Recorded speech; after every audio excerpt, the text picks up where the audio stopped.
오늘도 저는 영상으로 설교를 합니다. 회중이 아무도 없는 강단에서 홀로 설교하는 것 익숙해지려고 합니다. 저는 7주 동안 주기도문으로 말씀을 준비해서 설교를 하고 있는데 교리적이고 교육적인 설교를 했습니다. 근데 오늘은 좀 분위기를 바꿔보려고 합니다. 지금 이 시간 아무도 없지만 한국 교회를 향한 희망의 메시지를 전하고 싶다 하는 열망이 오늘 함께 이 영상을 보고 또 말씀을 듣는 믿음의 성도님들에게 크게 은혜가 되고 도전이 되시기를 간절히 기대해 봅니다. 코로나 이후에 굳어져 버린 용어들이 있습니다. 비포 코로나, 애프터 코로나, 포스트 코로나, 그리고 포스트 코로나를 넘어서 이제는 코로나와 함께 살아야 된다라고 하는 위드 코로나라고 하는 용어도 생겼습니다. 뉴 로말이라고 하는 단어도 있죠. 2004년도에 처음 나타난 용어인데 코로나 이후에 새롭게 변화된 사회적인 현상이나 문화들을 일컬어서 뉴 노멀이라고 말합니다. 온라인 교육, 비대면, 사회적인 거리두기, 재난지원금, 배달의 민족, 그리고 생활 습관이 변했습니다. 여러분, 얼굴 마주보고 대화하는 것보다 카톡으로 의사 표현하는 것이 더 편한 세상이 되었습니다. 여러분 한번 생각해 보세요. 목회자들이 여러분의 집에 직접 찾아가 가까이에서 눈을 보고 대화하는 것보다 아마도 지금은 메시지나 그리고 전화로 상담이라고 할까요? 더 편한 성도님들이 더 많지 않을까 그런 생각도 해봅니다. 그 중에 코로나로 인해서 교회의 모습도 참 많이 바뀌었습니다. 한국 교회는 아주 생존력이 월등히 뛰어난 것 같습니다. 아주 빠르게 비대면 예배에 적응을 해서 큰 교회든 작은 교회든 영상 시설로 또 그것이 안 되면 지금 저처럼 이 핸드폰으로 영상을 찍어서 내보내는 참 생존력이 뛰어나다 하는 것들을 우리가 경험합니다. 특히 목회자들에게 있어서 주일이라고 하는 시간이 참 우울하게 느껴질 순간도 있었습니다. 아주 당황스러운 매 주일마다 교회 가서 말씀을 전하고 성도들을 환하게 환대하고 또 식사를 하고 또 믿음의 교제를 나누는 그 주일 일상이 무너져버린 이 수개월의 시간을 살아가면서 목회자들이 오히려 가장 힘든 시간을 보내고 있지 않을까 하는 그런 생각도 해봅니다. 제 생각으로 이 코로나 일상을 지나면서 가장 크게 홍역을 앓은 집단이 교회다라고 생각을 해봅니다. 여러분 아시죠? 이미 교회 내부에서는 헌금이 줄었고 교인이 줄었다고 그래요. 대면 예배, 현장 예배를 재개했을 때 예배 출석률이 50% 정도 수준이었다라고 보고가 되어 있습니다. 그리고 교회 밖에서는 교회가 지금 시대처럼 이렇게 많은 방송의 화두로 나타난 때가 언제였는가 할 정도로 교회에 대한 기사들이 참 많이 나옵니다. 어떤 사람들은 창피해서 교회를 떠나겠다라고 말하는 사람도 있었습니다. 그리고 교회를 사랑하고 염려하는 이 시대의 많은 선전자들이 사회를 향해서 기독교를 변호하지 못하고 오히려 교회의 아픔, 교회의 슬픔을 사회에 오히려 공개하는 꼴이 되어버리기도 했습니다. 심지어 엊그제 기독 청년들은 교회가 존망에 서 있다라고 표현까지 했습니다. 좀 더 노골적인 이야기를 해볼까요? 대형 교회는 높은 대출 이자로 파산하지 않을까 걱정하고 있고, 중형 교회는 어떻게 하면 사역자를 줄일까 고민하고 있고, 작은 상가 교회는 목회자 생활비뿐만 아니라 임대료 때문에 교회를 폐쇄해야 되지 않나 하는 기로에 서 있기도 합니다. 사랑하는 여러분, 사실 한국 교회는 이미 오래전부터 위기였다고 자체적으로 진단하고 있었습니다.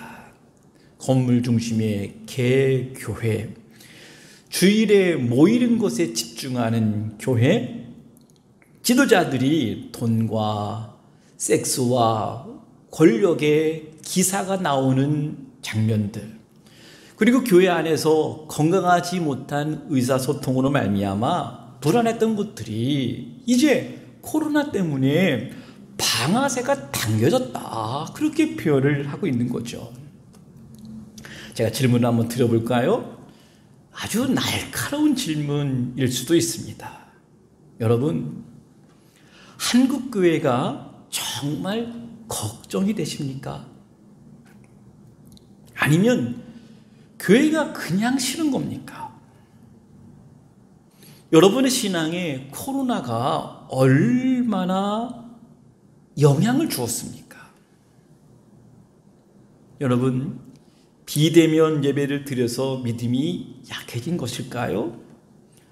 교회에서 만나는 횟수, 인사하는 횟수가 줄어들어서 성도의 교제가 약해진 것일까요? 코로나 때문에 여러분의 기도의 자리를 빼앗긴 것입니까? 만약에 이런 것들로 인해서 나와 하나님과의 관계가 신앙생활에 큰 영향을 미쳤다면, 단도직입적으로 말하면 그만한 믿음의 상태였다라고 진단할 수밖에 없습니다. 이미 한국 교회는 가난한 성도들로 가득 차 있었습니다. 한국 교회 성도들이 능동적으로 예배를 참여하지 않았습니다. 성도의 규제를 아주 불편하게 여긴 성도들이 더 많았습니다. 하나님께 순종하는 헌신도 코로나 전이나 코로나 이후가 큰 변화가 없습니다. 저는 이 코로나 시대를 지나면서 성경에 나타난 초대 교회를 중심으로 그들의 신앙의 양태가 어떤 모습이었는지를 발견했습니다. 1세기 상황과는 분명 비교할 수 없지만 지금의 상황을 성경에 비추어 볼 수 있는 아주 중요한 거울처럼 그렇게 여겨졌습니다. 초대교회의 상황은 로마 식민지 상황이었잖아요. 로마 황제 네로가 로마시에 큰 화재가 일어나자 민심이 흉흉해졌습니다. 여러분이 알고 있는 대로 그때의 그리스도인들을 방화범으로 몰아내어서 대대적으로 그리스도인들을 처형하면서 민심을 달래고자 했습니다. 313년 콘스탄틴에 의해서 기독교가 공인되기 전까지 카타콤에서 예배를 드리기도 했습니다. 한국 교회사에서 현재의 기독교 혐오가 창궐했던 때가 없어 보일 정도로 지금 한국 교회는 가장 위기 가운데 처해 있는 상황이라고 평가할 수가 있습니다. 그렇다면 사도행전에 나온 초대교회는 분명 이런 환경 속에서 신앙을 지켰잖아요. 1세기의 성도들은 어떻게 예배를 드렸을까? 어디에서 예배를 드렸을까? 아니 몇 명이나 모였을까? 우리가 알 수 있는 것은 가정에서 모였고 한 10여 명 정도 모였을 것이다. 로버트 뱅크스가 1세기 교회 예배 이야기라고 하는 책에서 초대교회 예배 현장을 바울 서신에 나온 인물들을 배열하면서 평신도로 이루어진 가정에서 자연스럽게 찬양하고 교제하고 주님의 만찬을 기억하고 서로 나누는 모습을 보여주고 있습니다. 거기에는 남자와 여자, 그리고 어린이와 어른, 종과 주인, 그리고 먼저 온 사람과 나중 온 사람에 대해서 구분 없이 서로 대화하고 토론하는 그 장면을 묘사를 하고 있더라고요. 참 놀라운 장면입니다. 오늘 함께 묵상할 사도행전 2장 43절에서 47절까지는 그 초대교회의 모습들을 잘 말씀해주고 있는데 제가 읽어드릴게요. 사람마다 두려워하는데 사도들로 말미암아 기사와 표적이 많이 나타나니 믿는 사람이 다 함께 있어 모든 물건을 서로 통용하고 또 재산과 소유를 팔아 사람의 필요를 따라 나눠주며 날마다 마음을 같이하여 성전에 모이기를 힘쓰고 집에서 떡을 떼며 기쁨과 순전한 마음으로 음식을 먹고 하나님을 찬미하며 또 온 백성에게 칭송을 받으니 주께서 구원받는 사람을 날마다 더하게 하시니라. 제가 왜 1세기의 교회 모습을 살피고자 하냐면 그 교회의 양태가 아니라 교회의 본질을 찾고 싶은 마음이었습니다. 물론 시대가 지나면서 교회의 형태와 조직은 변했고 또 변해야 하고 변할 수 있고 시대 상황에 따라서 변해야 하지만 코로나 이전이나 이후뿐만 아니라 주님 오시는 그날까지 지켜야 할 교회의 본질이 있다는 것입니다. 1세기 인간이 다르고 코로나 이후의 인간이 다를 수가 없습니다. 세상은 바뀌었지만 안목의 정욕과 육신의 정욕과 이생의 자랑으로 가득 차 사탄의 지배하에 있는 세상의 본질은 변하지 않았습니다. 그리고 여전히 알파와 오메가 되시는 하나님, 우리의 영원한 구속자 예수 그리스도, 지금도 우리를 교회되게 하시는 성령 하나님은 변함이 없으십니다. 따라서 지금 어려운 문제의 현실을 극복하기 위해서는, 이 문제에 대한 답을 찾기 위해서는 우리는 다시 본질로 돌아가야 됩니다. 사랑하는 성도 여러분, 이 시대 교회가 교회되게 하는데 가장 큰 걸림돌이 무엇일까요? 저는 돈이라고 말하고 싶어요. 얼마나 그 돈의 힘이 큰지 성경은 신이라고 그랬습니다. 그 이름을 만몬이라고 부릅니다. 성경은 내 보물이 있는 곳에 내 마음도 있다고 그랬습니다. 하나님의 재물을 겸하여 섬길 수 없다 했습니다. 두 주인을 섬길 수 없다고 그랬습니다. 돈을 사랑함이 일만하게 뿌리라고 그랬습니다. 돈에 대해서 인격성을 부여하고 있어요. 돈을 사랑한다? 돈을 섬긴다 그랬습니다. 거기에다가 돈에 대해서 영적인 가치까지 부여했습니다. 요즘 신은 돈이다. 종교학자들은 예수, 붓다에 대해서 제2의 신이다라고 그렇게 명명하면서 비아냥거렸습니다. 초대교회에도 성령의 역사, 선교의 역사의 걸림돌이 무엇이었죠? 사도행전 5장에 나오는 아나니아와 삽비라 기사가 나온 것은 그만큼 만몬의 세력이 크다고 하는 거예요.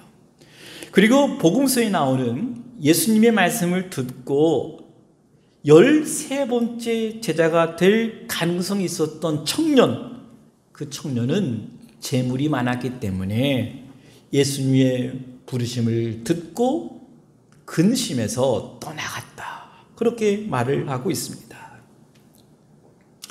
제가 목사 안수를 받고 목회를 한 지 26년째가 되고 있습니다. 저는 교회에 대한 설교를 참 많이 했지요. 그러면서 저는 교회는 건물이 아니다, 사람이다 라고 하는 말을 참 많이 했던 것으로 저는 압니다. 그런데 물론 아주 중요한 명제고 또 옳은 말씀이지만 교회 건물을 유지하고 성장을 위한 목회를 하면서 이 교회에 대한 본질, 이 교회의 정체성을 진심으로 받아들이기가 어려웠던 것 같아요. 그런데 저는 지금 저의 목회 상황에 이르러서야 아하, 이것이 교회구나. 교회는 사람이구나. 교회는 공동체구나. 교회는 건물이 아니구나 하는 것들을 이제서야 몸소 깨닫게 되었습니다. 제가 목회하고 있는 현장은 8개의 교회가 함께 주일날 예배를 드리고 있는 공유교회입니다.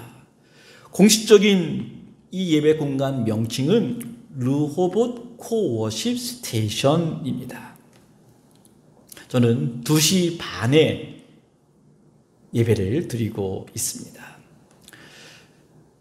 제가 여기에서 새로운 목회 환경 또 성장을 위한 목회 패러다임을 넘어서면서 제가 이 시간 한국 교회를 향해서 몇 가지의 메시지를 전하기를 원합니다. 저는 이 공유교회에 참여하면서 교회의 개념이 분명해졌습니다.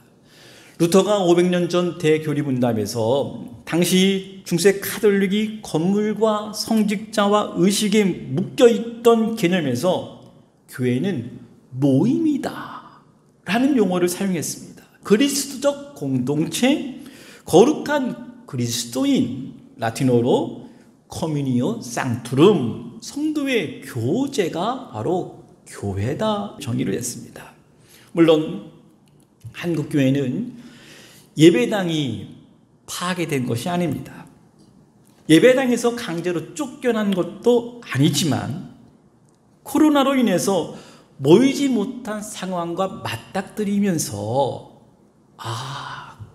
교회란 모임이구나, 교회란 사람이구나, 교회란 공동체구나 라고 하는 그 본질에 대한 의식을 새롭게 깨달아야 하겠다고 하는 것입니다.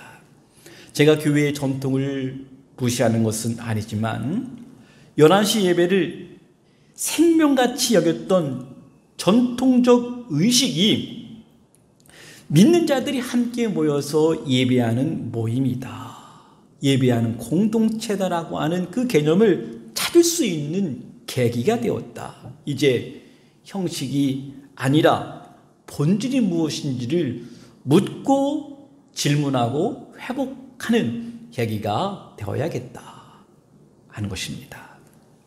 두 번째, 저는 교회의 본질적 사역에 집중할 수가 있게 되었습니다. 여러분, 교회의 가장 중요한 사명이 무엇이라고 생각되십니까? 저는 우리 성도들이 세상 한복판에서 일상의 제사장, 일상에서 주의 복음을 전하고 보여주고 가르칠 수 있는 선교사로 살아갈 수 있도록 하는 것이라고 여겨집니다. 성도들이 삶의 자리에서 선교적 주체가 되어서 사명을 감당할 수 있는 자가 되도록 목회적인 역량을 동원해서 그들을 가르치고 섬기고 도와야 한다고 하는 거예요. 비대면 때문에 성도들이 많이 흩어졌습니다.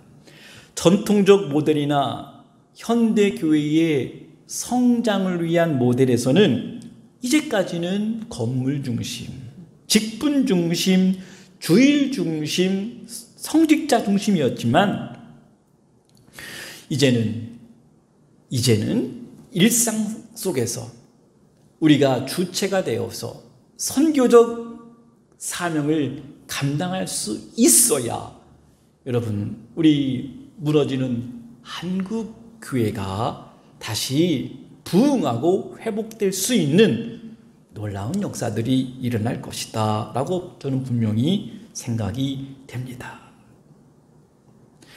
마지막으로 이러한 귀한 사명을 감당하기 위해서 꼭 필요한 것이 무엇일까요? 그것은 바로 저는 생활 밀착형 선교적 소그룹이라고 그렇게 표현을 할 수가 있습니다. 초대 예루살렘 교회는 오순절 성령 강림 사건으로 말미암아 믿는 자들이 늘어났어요.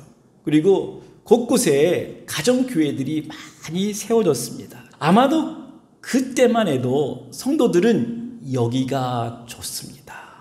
이렇게 차분하게 예루살렘을 중심으로 해서 복음이 전해진다면 얼마나 좋을까요? 그러나 사도행전 8장에 가면 그때에 박해가 일어났다. 그래서 성도들이 흩어졌다라고 하는 기록이 나오잖아요. 이 말이 무슨 말일까요? 대박해로 말미암아 성도들이 흩어져서 이제 선교적 공동체가 되었다고 하는 거예요. 저는 감히 이렇게 말할 수 있습니다. 코로나가 한국 교회를 향한 하나님의 특별한 계획이 있다. 그 계획은 뭔지는 잘 모르겠다.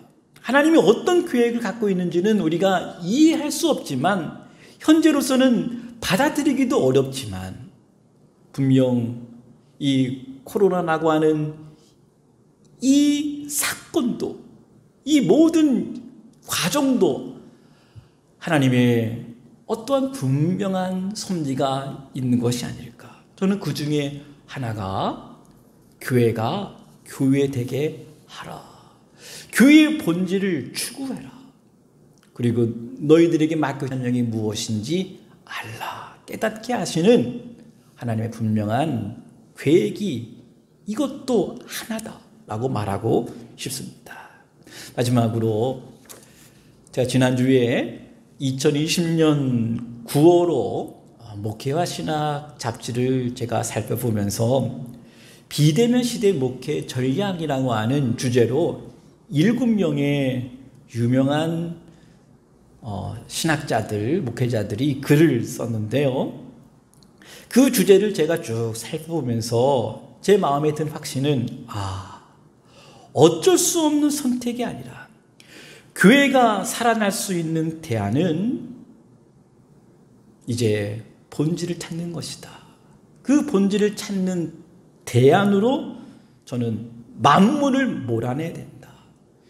여러분, 보물이 있는 곳에 내 마음이 있다라고 하는 말은 여러분 돈이 많기 때문에 마음 뺏기는 것이 아니라 오히려 돈이 없기 때문에 돈 하다가 특히 작은 교회는 임대료 하다가 교회의 본질적 사명을 망각하는 이러한 아픈 한국교회의 현실 속에서 그래도 함께 공유하면서 교회의 본질을 찾고 또 흩어져 있는 공동체들이 선교적인 사명을 잘 감당할 수 있도록 격려하고 지지하고 섬기는 그러한 목회를 해야겠구나 하는 생각을 해보았습니다.